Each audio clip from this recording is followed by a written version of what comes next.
Today I got all these cases of mushrooms at our local food bank. They had a pallet full of these beautiful mushrooms. They're not going bad at all.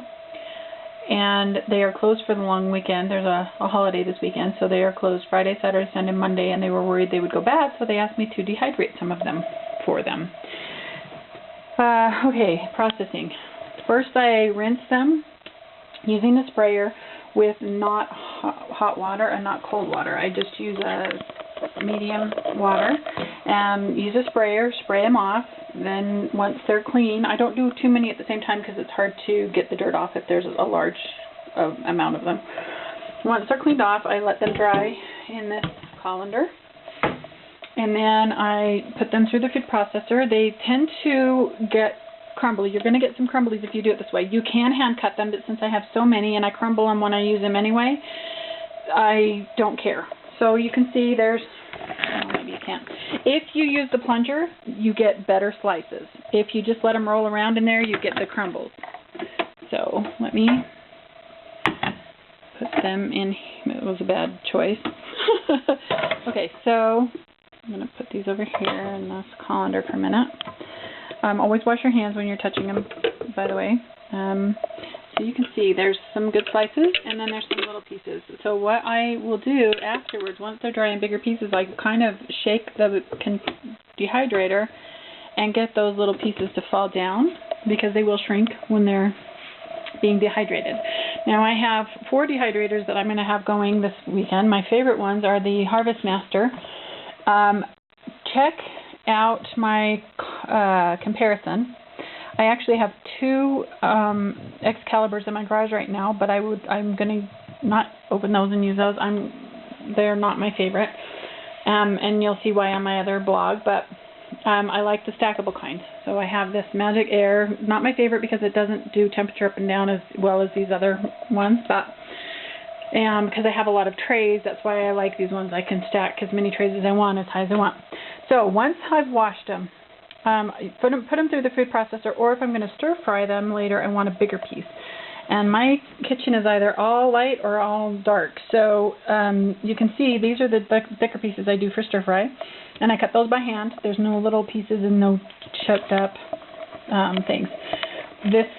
Always use a tray to keep the little pieces on if you want, the silicone trays. And I also show how I make those out of plastic canvas.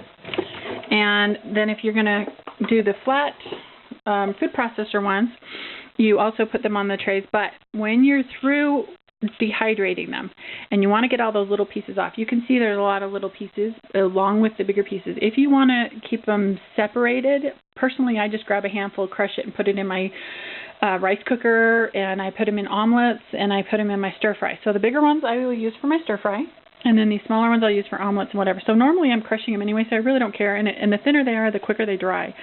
So I really like that. But once they're dry, you can take this silicone tray off and tip it upside down and then shake your tray. And all the little pieces of the mushrooms, the littler pieces, you can shake through. And the bigger pieces you can just pull off and put in a different container. And I always suggest Tupperware, and you can look at my blog about that. thesecretisgratitude.com, and look up Tupperware. I always keep them in Tupperware because I don't want the moths getting in them.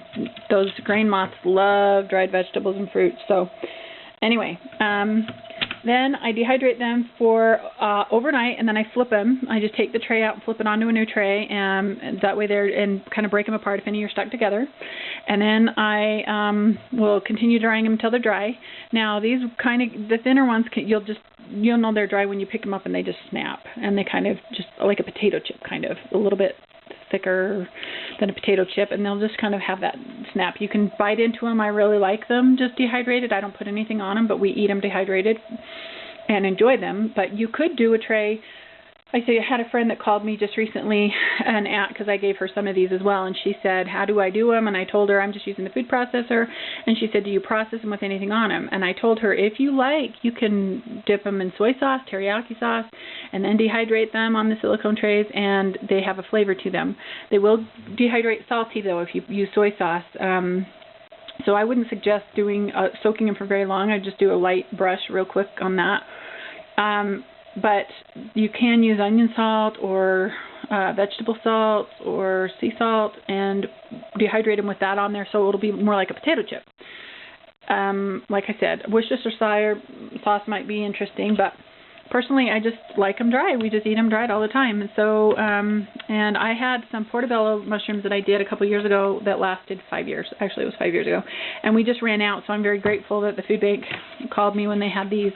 So what they do is they call me, I dehydrate some, I give them back to the workers that work there and share the wealth. They call me and I share back with them, so it's a working relationship. I'm grateful for that. But hopefully, if you have any questions, you can write me on my blog or on YouTube and ask whatever questions you have. But type in thesecretisgratitude.com and go to my blog and type in mushrooms, dehydrated, and this post will come up, and I take close-up pictures and kind of describe everything in written. So if you have any questions, you can look there first, and then if not, feel free to write me. Thanks for watching.